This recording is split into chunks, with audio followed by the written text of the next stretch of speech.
Good evening. The time is 9 p.m. U.S. Central Time. Another black man killed in a questionable police encounter, this one in Philadelphia. Early voting turnout breaking records everywhere. And the anonymous insider reveals himself to the public. Those are the headlines. My name is Tom Edwards with details now, coming to you live from Chicago on Radio Classics. Demonstrators took to the streets of Philadelphia for a second night after the fatal police shooting of Walter Wallace Jr. The 27-year-old black man was killed Monday during a confrontation in West Philadelphia. His family said he suffered from a bipolar disorder and was in a state of dysfunctional mental crisis at the time.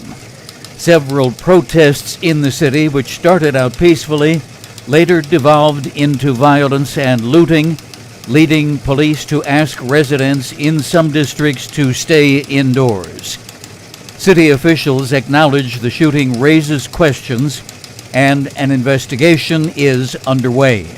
The case draws fresh attention to fatal use of force by police after months of protests over the mistreatment of black people in multiple recent police encounters. More than 71 million people have cast their votes for next week's presidential election, already more than the total number of early votes in all of 2016. As the country enters the final week of mail-in voting, a federal judge has issued a decree requiring the Postal Service to ensure that ballots are delivered quickly to meet voting deadlines. The court has ordered the U.S. Post Office to authorize its employees to make extra delivery trips and late delivery trips as needed. Meanwhile, on the campaign trail, President Trump tried to appeal to women voters during a rally in Lansing, Michigan last night.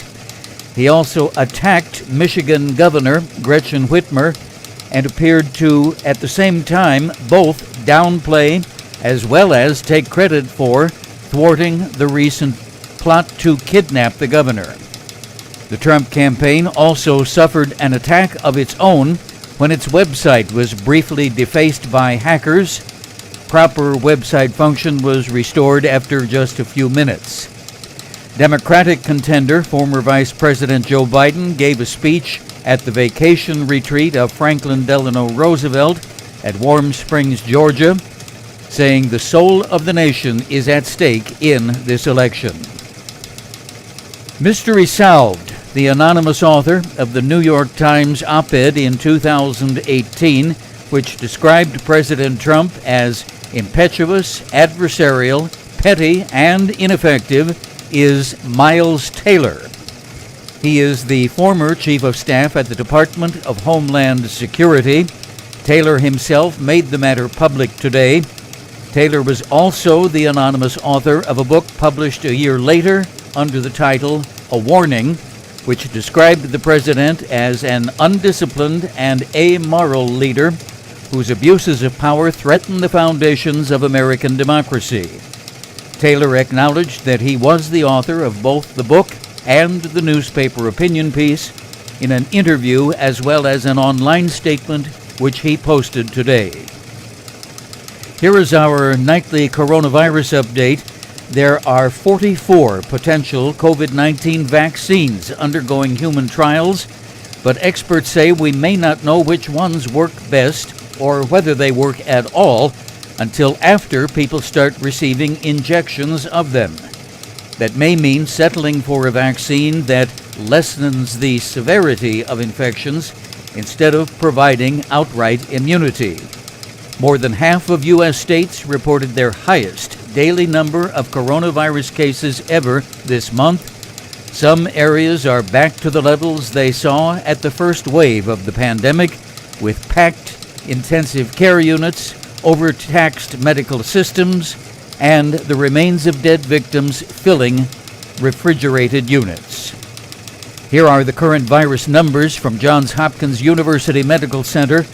Total cases now in the United States, 8,836,000 That is up by approximately 77,000 from yesterday's number, and over the course of the previous 7 days, an increase of 500,000 persons. The death toll now stands at 227,400. That is an increase of 900 over yesterday's estimate. The financial markets and the weather report, including the latest hurricane details, after this. This is a message from the Centers for Disease Control and Prevention. CDC is working to help keep you and your community safe from the threat of novel or new coronavirus. COVID-19 is spreading in the United States, and leaving your home increases your chances of getting and spreading the virus. CDC recommends you stay home except to get groceries, medications, or other essentials. For more information, visit cdc.gov. 9:06 p.m. In business news, the U.S. economy has rebounded over the last few months, but experts worry the recovery is losing steam. To add to the uncertainty, the ongoing political battle over a stimulus bill could lead to further pain in struggling sectors if federal aid isn't issued soon. A CNN analysis indicates hotel occupancy is 29% below pre-crisis levels, and the OpenTable online reservation service shows restaurant attendance is down by 56%. As far as the travel sector, if the 2009 recession is any indicator, it could take the airline industry up to 5 years to recover from the economic toll of the pandemic. For energy producers, the easing of some virus restrictions has resulted in increased oil demand, with British Petroleum, for example, reporting slim profits. But with COVID-19 cases on the rise again, experts say the oil sector's slow recovery could reverse course at any time. On Wall Street, a pretty bad tumble today on all three major indexes, each of them falling right about 3.5% apiece. Dow Jones Industrial Average down 943 points to close at 26,520. NASDAQ was off 426 to 11,005, and the S&P 500 finished at 3,271. That's minus 120 points. And now the weather report. Hurricane Zeta gained a bit more strength than had been anticipated and crashed ashore as a Category 2 with 110-mile-per-hour winds in the Terrebonne Bay of Louisiana. That is about 60 miles southwest of New Orleans. New Orleans and then Biloxi, Mississippi will be pelted by rain and high winds before the storm begins to spend itself out over land. It is on a northeasterly course at this time, which should take it through Alabama, Georgia, and the Carolinas over the next 24 to 48 hours. The hurricane is the fifth named storm to strike Louisiana this year, with about a month left in the hurricane season. For Chicagoland, tonight, increasing clouds with a low temp around 41. Tomorrow, Thursday, cloudy with a high near 51. Breezy with wind gusts as high as 30 miles an hour.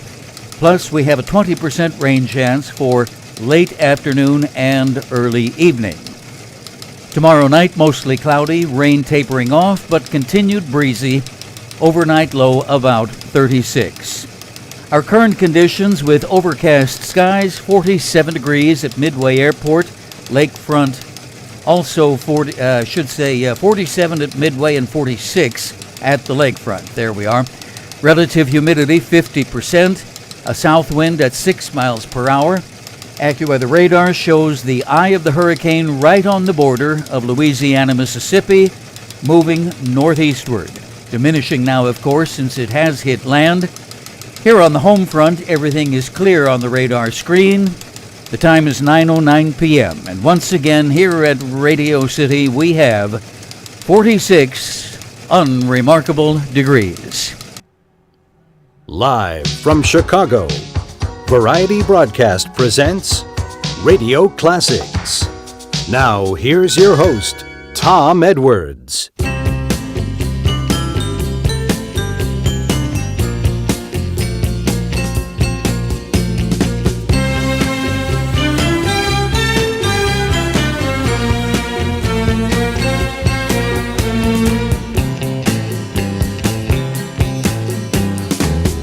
Here comes that rainy day feeling again.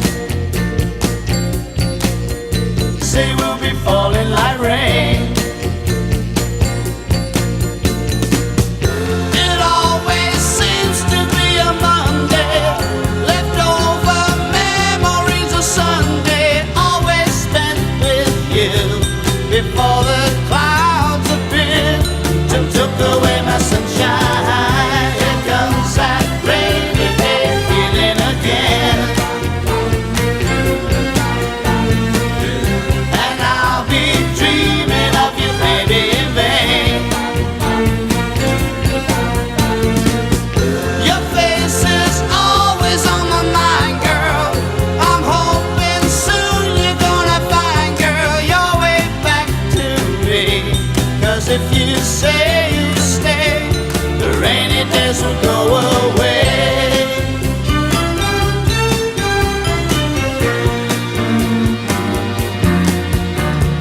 Misty morning eyes, I'm trying to disguise the way I feel, but I just can't hide it. People seem to know the loneliness must show. I'm thinking of my pride, but breaking up inside, girl.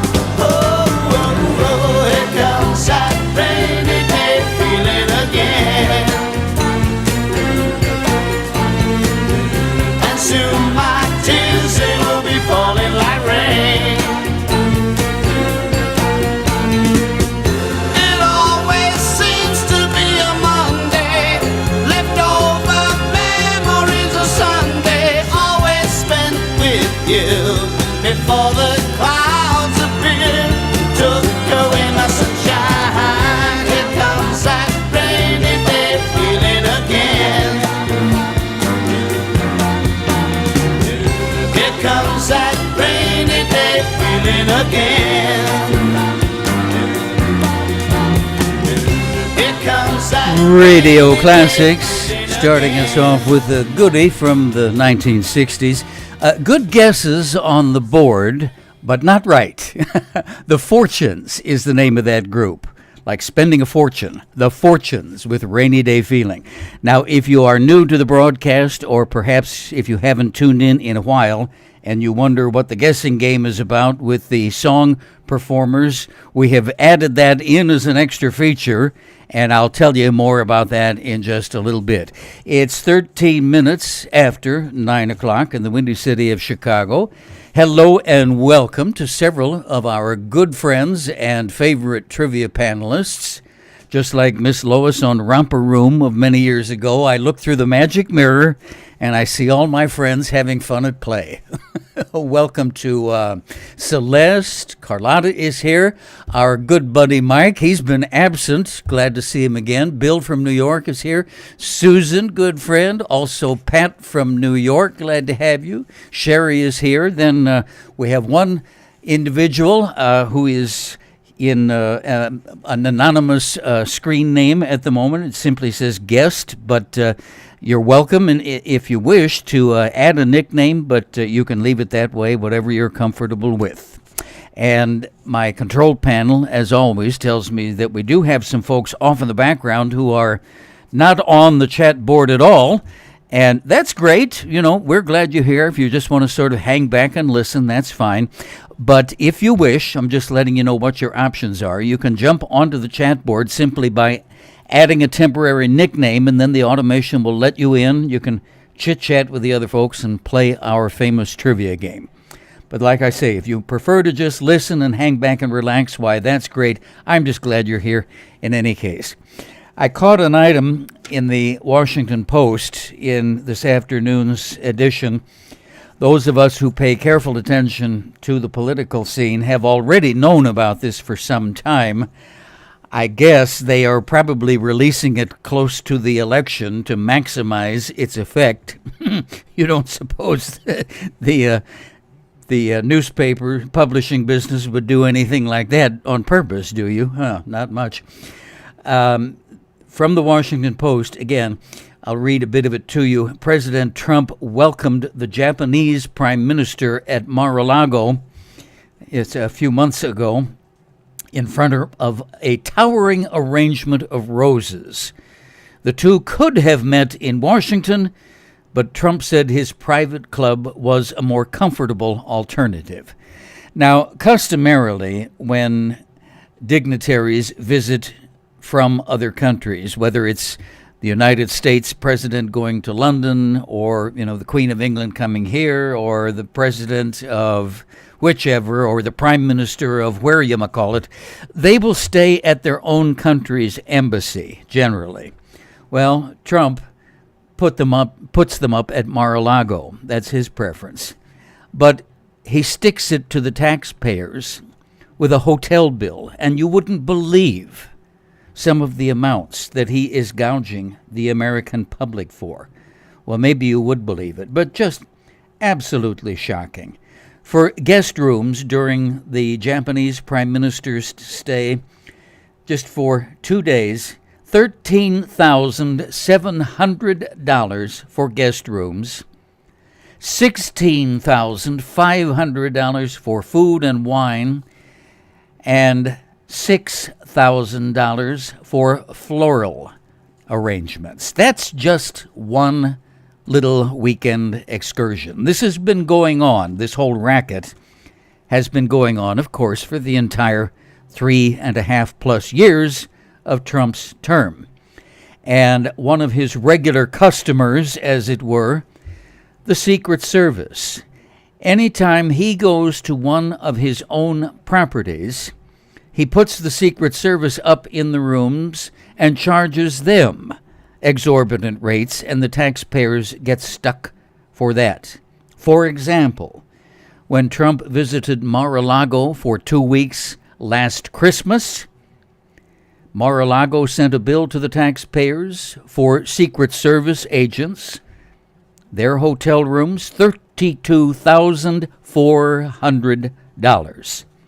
Now, if you haven't built up enough of a head of steam of anger about this already, fasten your seatbelt. Listen to this. Trump's adult children have figured out how to get in on the act, too, because, as you know, the U.S. Secret Service provides protection for not only the president and vice president and important federal officers, but for the real higher-ups, like the presidency, they protect their family members, too. So the kids have figured out that they can drag the Secret Service agents along, go stay at Dad's company. $260,000 in taxpayer revenue just for the adult children in the previous calendar year. That's how much we paid the Secret Service agents to stay in Trump's property while they protected Donald Jr. and Eric.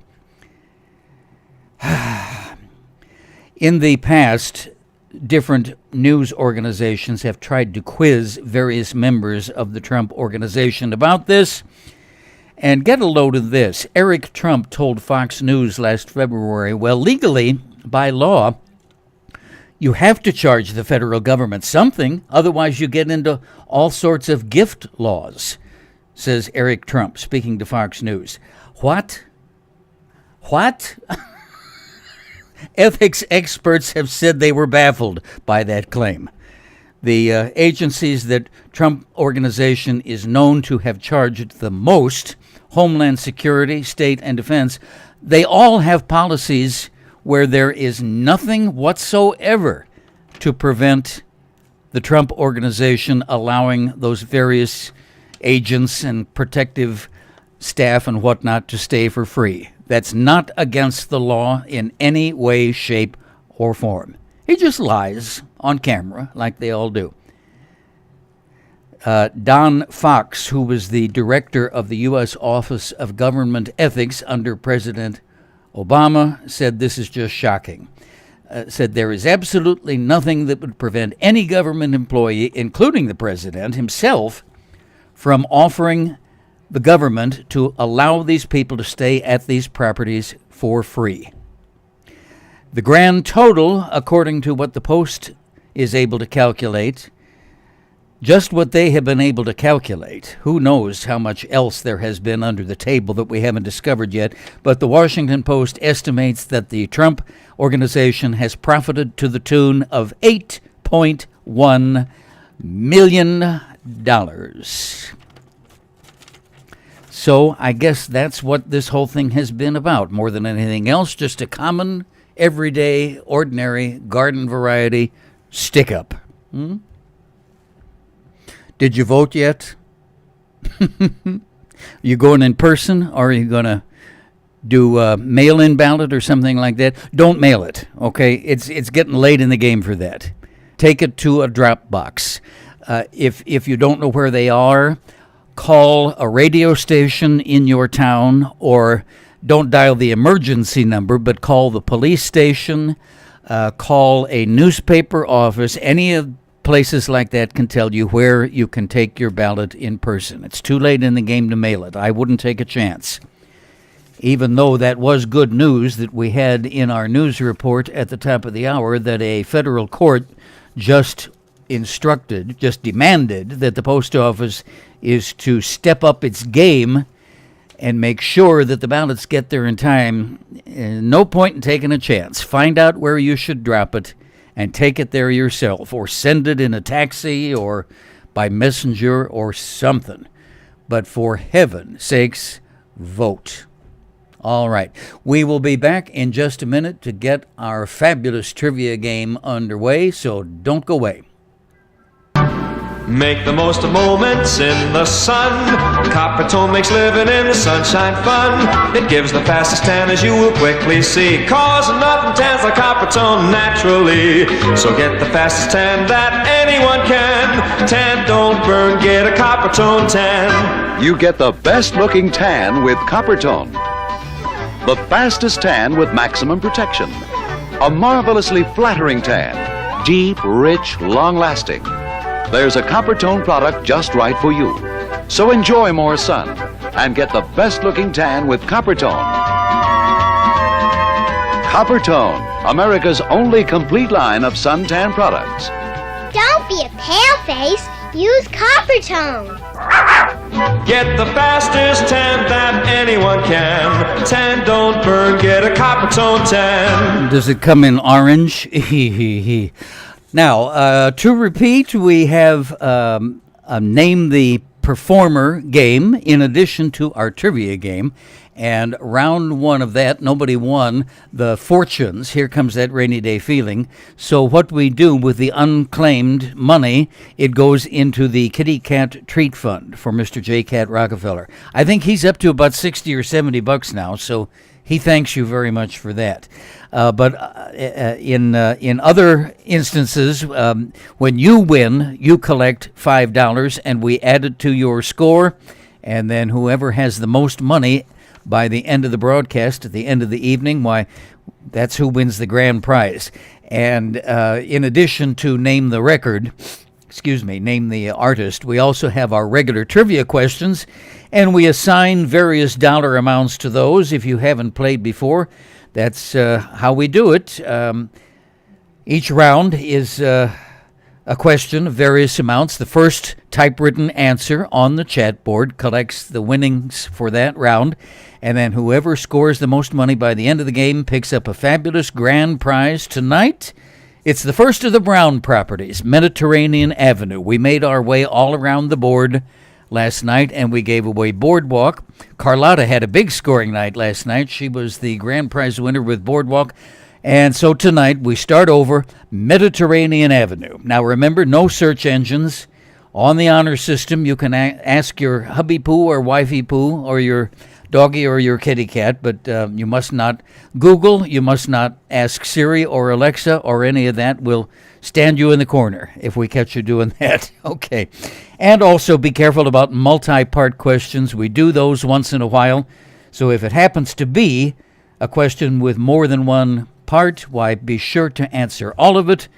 That way we can be certain to count your entry. All right. Those are the simple rules. Now let's get the fun underway.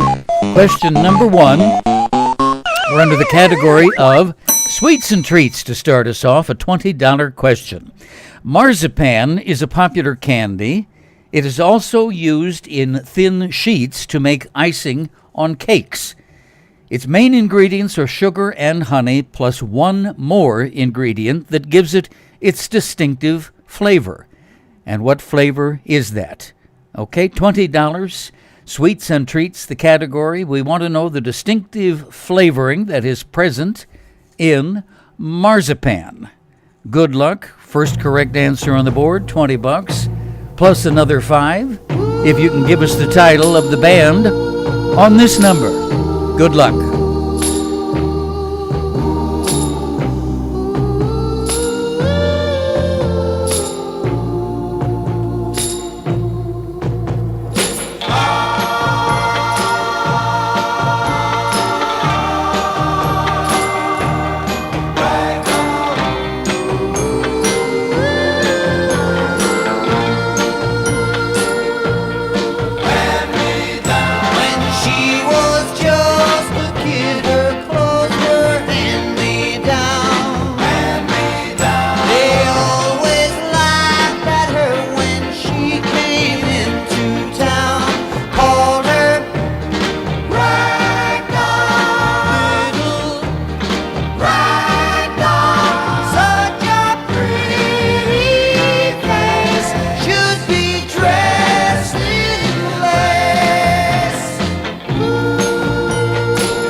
Radio Classics, bringing you the talents of the Four Seasons, and Frankie Valli, of course, in the lead. That settles the name the performer question. Now, how about the trivia question? Well, we have a winner on all of that, too. But, boy, everybody guessed just about every flavoring on the planet. We have guesses ranging from lemon to marshmallow to vanilla extract to rum. If we mixed all of that together, I don't know if we would have a delicious dessert or an incredible mess, but hey, somebody write it down and we'll give it a shot. Anyway, audience, round of applause for Celeste.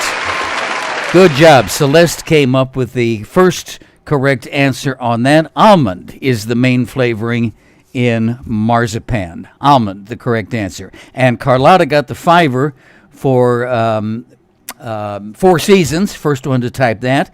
So the score is Celeste at 20, Carlotta at 5. Hot dogs, Armour hot dogs. What kind of kids eat Armour hot dogs? Fat kids, skinny kids, kids who climb on rocks. Tough kids, sissy kids. Even kids with chicken pox love hot dogs. Armour hot dogs. Hot dogs kids love to bite. Excuse me, I keep having an episode where I feel like I'm going to sneeze, and I come real close, and then I shut the microphone off, and then it's false alarm. And then when I turn the microphone back on, it's so bear with me. And, you know, invariably when I shut my microphone off for a cough or sneeze, it's just a little bitty control that you operate with a computer mouse. And then I think I've turned it back on, and it's still off. And then I'm talking into a dead microphone for 5 minutes sometimes before I realize what the heck I'm doing. All right, now let's see, what were we talking about? All right, trivia question, round 2. Here we go. $25 on the barrel this time. Movies is our category. Tell me the name of the film. This was number 10 in the James Bond series, and it was the third to star Roger Moore in the title role. One of the most memorable aspects of the film was its theme song, done by Carly Simon. Tell me the title. All right, $25, movies the category, the 10th of the James Bond films, the third one to star Roger Moore in the title role. Carly Simon did the theme song. Tell me the name of the movie.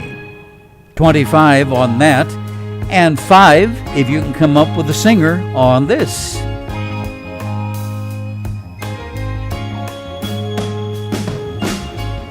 Look at us, the picture of happiness. Not so long ago, or not so very long ago. The pride of all our friends, the perfect couple were we. Is this how it will end? Just a sad, sad story. Living in a house divided with a love that's so one-sided. There's no chance at all. The walls are gotta fall. Living in a house divided with a love that's so one-sided. There's no chance at all. The walls are gotta fall. Tumbling down. Look at us, the king and queen of emptiness, living inside our castle of loneliness,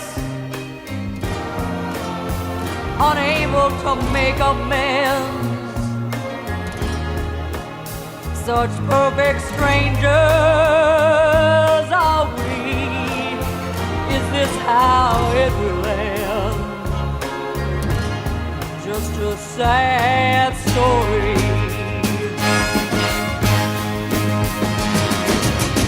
Living in a house divided with a love that's so one-sided. There's no chance at all. The walls are gotta fall. Living in a house divided with a love that's so one-sided. There's no chance at all. The walls are gotta fall. Living in a house divided with a love that's so one-sided. There's no chance at all. The walls are gotta fall. Fabulous lady of song, Cher. And we have a winner on the trivia question as well as the name the artist. And we'll tell you about that. First of all, let's do the word of the day, shall we? Word of the day. From the Merriam-Webster Dictionary at m-w.com, today's word is gutter snipe. Guttersnipe. Sort of an old-fashioned, grandiose way of insulting somebody.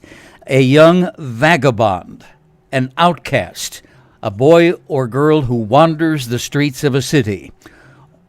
Definition number 2, a person of the lowest moral or economic station.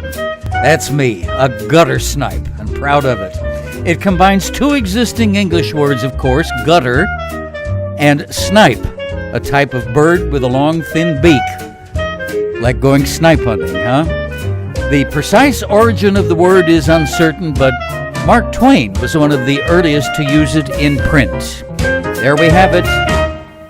Gutter snipe, the Merriam-Webster word of the day from the dictionary people at m-w.com.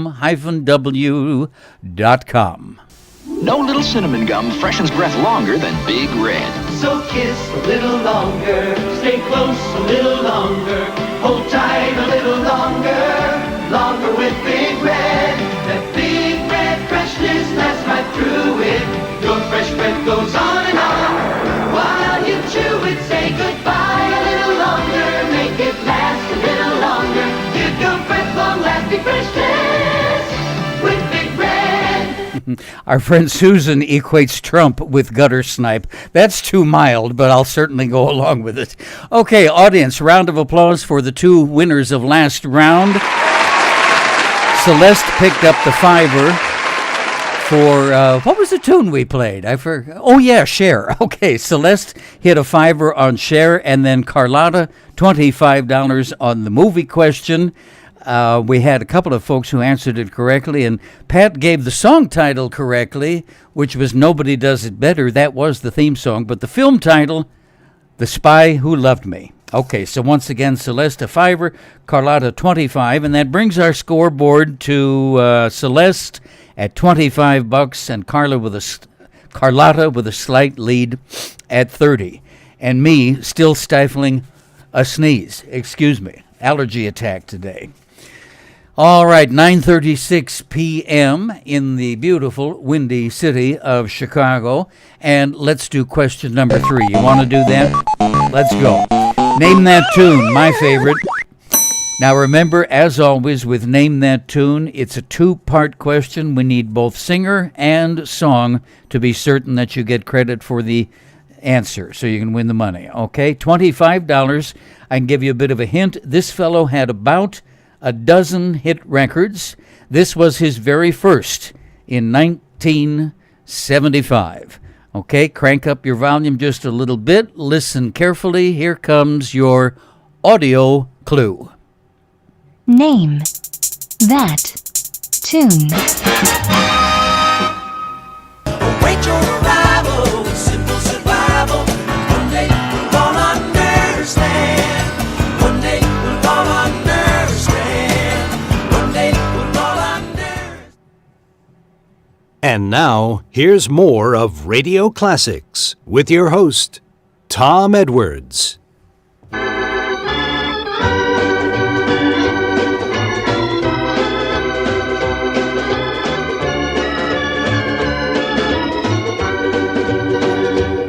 The tears I cried for you could fill an ocean, but you don't care how many tears I cried. And though you only leave me out and hurt me, I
Two more winners on Radio Classics, and we will tell you all about it right after history class. Please open your book to page 28, as in the 28th of October, as we look back on this date in history. 1965 on this date, construction was completed on the Gateway Arch, the spectacular 630-foot high monument made of stainless steel to mark the Jefferson National Expansion Memorial on the waterfront of St. Louis, Missouri.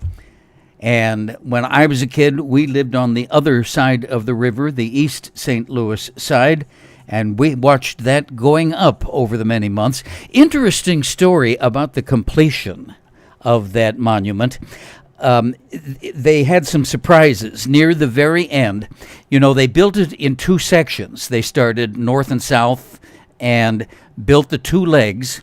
And as they went along, they built these great big contraptions. They called them crawlers, great big pieces of machinery that carried the men and the equipment up the side of each leg to get each day's work started. And these were, of course, huge, full of, a dozen or so workers and all kinds of materials and tools and machinery and everything else. Well, the very final day came around when they were supposed to put in the last chunk of this big stainless steel, a piece roughly the size of a railroad car. And here was the problem. The heat of the sun expanded the metal, and it enlarged each of the two legs, which by then, were up near the top and very close to each other, pushed the two big pieces of steel too close to each other, so they couldn't fit that last piece in. And boy, they really had to do some last-minute thinking and improvising. What they finally did, they started the journey upward with the crawlers much, much earlier, like 2 o'clock in the morning, because, it took hours to get these machinery, these motorized things, to crawl all the way up. And then they put fire hoses at the top of each side and drenched it with water to keep it from getting overheated in the sunlight. And then they were able to finally slip that last piece in. There were a lot of trivia questions in there we could have used, weren't there? Well, next time I'll know. And speaking of famous monuments dedicated on this date in 1886, the Statue of Liberty, gift from the people of France, was dedicated in New York Harbor by then President Grover Cleveland. I don't think they had to climb up and throw water on her. 1919, on this date, Congress passed the Volstead Act over President Woodrow Wilson's veto. The Volstead Act provided for the enforcement of the 18th Amendment. And which one was that? Well, let's not always see the same hands. Yes, you're right. 18th Amendment, prohibition. 1962 on this date, after they just announced the day before that they were not going to blow up the world, Nikita Khrushchev orders the withdrawal of all of those missiles from Cuba. 1905 on this date, George Bernard Shaw's play, Mrs. Warren's Profession, which dealt frankly with the subject of prostitution, was performed at the Garrick Theater in New York and promptly shut down after one night. Famous birthdays today. Edith Head. You remember, there's a famous Hollywood name. She was the costume designer for generations. She was born on this date, 1897. She won 8 Oscars for costume designs over the years. Jonas Salk, American medical scientist, created the polio vaccine, born 1914. The late Dodie Goodman, American comedian and character actor, 1915. Actor Jack Sue, you remember Nick on Barney Miller. He was born 1917. The late Charlie Daniels, 1936, as in the Charlie Daniels Band. Dame Joan Plowright, British actress, married to a time for Laurence Olivier. She's celebrating number 91 today. Television mastermind Susan Harris. You remember seeing her name roll on the credits of many shows over the years, including Soap, Benson, a few episodes of Maude and All in the Family, and of course the Golden Girls. She's 80 today. Thelma Hopkins, one of the singers who accompanied Tony Orlando one half of Dawn, in other words. She's 72. American business magnate, software developer, and philanthropist Bill Gates is celebrating number 65. And Julia Roberts, American actress, celebrating number 53. When you say but, you've said a lot of things nobody else can say. When you say but, you've gone as far as you can go to get the very best. When you say but, you've said the word that means you like to do it all. When you say but, it means you want the beer that's got a taste that's number one. When you say but, you tell the world you know what makes it all the way. When you say but, you say you care enough to only want the king of beers. There is no other one, there's only something less, because the king of beers is leading all the rest. When you say Budweiser, you've said it all. There is no other one, there's only something less, because the king of beers is leading all the rest. When you say Budweiser, you've said it all. When you say Budweiser, you've said it all. 9:46 in the evening, U.S. Central Time, 14 minutes before 10 o'clock. Now, let's see, where are we? Oh, yes. Yes, thank you, the trivia game. All right. We were on Name That Tune, and we have a $25 winner on that one. Audience, round of applause. Mike hit that one. Good shot. $25 for Mike. The answer was Dan Fogelberg, part of the plan. Dan Fogelberg. And then the $5 Name the Performer, that went to Pat for Connie Francis. Everybody's somebody's fool. All right, now here's how our scoreboard looks. Pat has $5. Celeste and Mike are tied for second at $25. And Carlotta still in the lead with 30. This was the Name That Tune, so you already know this one, but here's Dan Fogelberg.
Radio Classics with the talents of Dan Fogelberg, part of the plan. Round 4 of trivia coming right up. Don't go away. Ah, home sweet home, the little nest, where after work a man can rest or take a peaceful stroll outdoors, doing little simple chores. Weed the garden, cut the grass, paint the window, fix the glass, trim the shrubbery, grind the axe. But take it easy, dear. Relax. Oh, these little women have a way, but maybe I forgot to say, she always has my favorite brand, Carling's Black Label beer on hand. What a happy thought, hey, Mabel, a great idea, Black Label, nothing too good for good company, Carling's Black Label beer, the quality brew at the popular price, enjoy the best, take our advice, get Carling's Black Label, Carling's Black Label beer, Mabel, Black Label, Carling's Black Label beer. And here comes our next shot on the trivia game. We're on history this time. History, the category, a $30 question. One of the founding fathers was a scientific genius as well as an expert in civic affairs and government, and that would be Benjamin Franklin. One of his inventions, actually innovation to be specific, had to do with optics. What innovation would that be? Now, I'm very carefully highlighting that word innovation, so there's a clue that you need to pay heed to, okay? $30, history, the category, and we're talking about one of the founding fathers, Ben Franklin. In addition to being an expert about civic affairs, he was also an inventor. One of his innovations had to do with optics. Tell me what we're talking about for $30. And you'll pick up an extra $5 if you can name the singer. You wander around on your own little cloud when you don't see the why or the wherefore. You walk out on me when we both disagree, 'cause to reason is not what you care for. I've heard it all a million times before. Take off your coat, my love, and close the door. Don't sleep in the subway, darling. Don't stand in the pouring rain. Don't sleep in the subway, darling, the night is long. Forget your foolish pride, nothing's wrong. Now you're beside me again.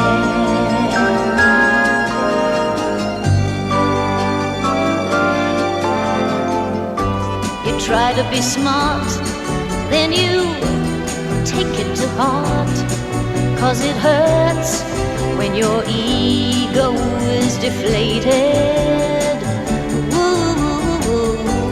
You don't realize that it's all compromise, and the problems are so overrated.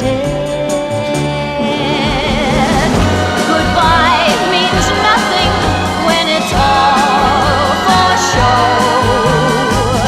So why pretend you've somewhere else to go? Don't sleep in the subway, darling. Don't stand in the pouring rain. Don't sleep in the subway, darling. The night is long. Forget your foolish pride, nothing's wrong. Now you're beside me again. Don't sleep in the subway, darling. Don't stand in the pouring rain. Don't sleep in the subway, darling. The night is long. Forget your foolish pride, nothing's wrong. Now you're beside me again. Don't sleep in the subway, darling. Don't stand One of my favorites, Miss Petula Clark. We got time to play one more song before we clear out for the night. Let's open up the treasure chest of musical memories and see what goodies we have in store. Now, to get the $5 on this one, you're going to need the name of 2 singers. So listen carefully. Thanks for the memories.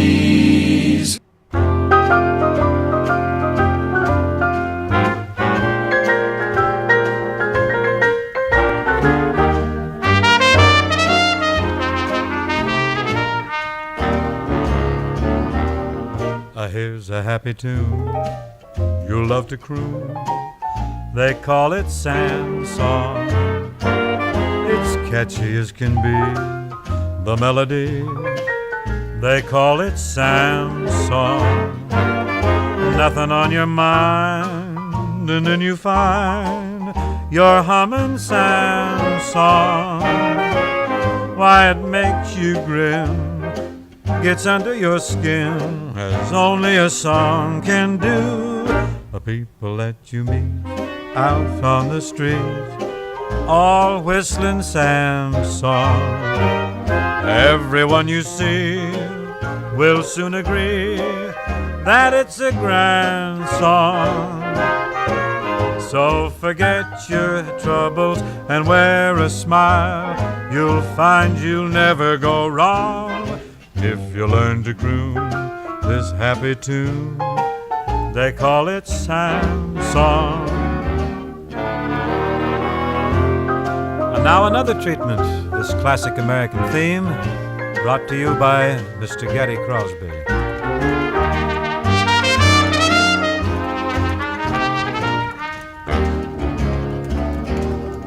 Here's a happy tune that'll bring you a smile all the while. When you croon it, you're really in style. And the title is Sam's song. It's catchy as can be, with a sly little beat and the melody sweet, keeps you tapping your feet. And the title is Sam's song. Nothing on your mind but the news of the day and the bills you must pay. Keep your hair turning gray, but you're still humming Sam's Are you all right? song. How's your brace? Why, it makes you grin, gets under your skin, as only a song can do. Oh, the people that you meet. Hello, Joe, what you know? And remind me to tell 'em business is slow, but I'm whistling Sam's song. Everyone you see has a story to tell or a gimmick to sell, but agree that it's swell and it's really a grand song. So forget your troubles and wear a smile. You'll find you'll never go wrong if you learn to croon like a lark in the park who is making his mark, serenading the dark with a chorus of Sam's song. If you learn to croon the happy tune, they call it Sam's song. Yes, indeed, Sam's song, Mr. Crosby and Mr. Crosby. A father and son effort on that one. And the orchestra is now striking up my theme song in the background. Just about time for me to hit the road. I totally forgot in the middle of that song, you know how Bing Crosby says, and now here's another fine treatment of this wonderful American tune by Mr. Gary Crosby. Totally forgot that. Bing and Gary. Anyway, we have 2 winners on that round. Pat picked up the $5 on the Crosbys, and then the bifocals was the innovation that was done by Benjamin Franklin. Bifocals. Bill made a good guess with the movie projector because it did involve a lens, but a little bit earlier than that. All right, so here's our... Oh, first of all, a nice round of applause for all of our contestants. Good job. Good job. You done good. All right, the scoreboard shakes out like this. Pat came in with $15, then Mike and Celeste tied at $25, and our big winner tonight with $60, Carlotta. Good job. Yes, indeed, and she wins Mediterranean Avenue. Yes, I did give Pat the $5 on Bing and Gary Crosby. So, yeah, okay, we got that taken care of. All right, that's all of the business for tonight. Thanks a bunch for tuning in. I've enjoyed it, as always, and I will speak to you tomorrow night, same time, same channel. Please keep your mask on. Listen to the medical experts. Don't listen to the crazy man in the Oval Office. And if you would like to tell a friend or two about the broadcast, I'll say thanks in advance for that. We have a share button now on the website. You can share us on Facebook, or you can tell people in person. That works too. Just have them tune in tomedwards.info on whatever internet device they might be using. That's tomedwards.info. All right, thanks for listening tonight, and on behalf of Mr. J. Cat Rockefeller and myself, have a good one.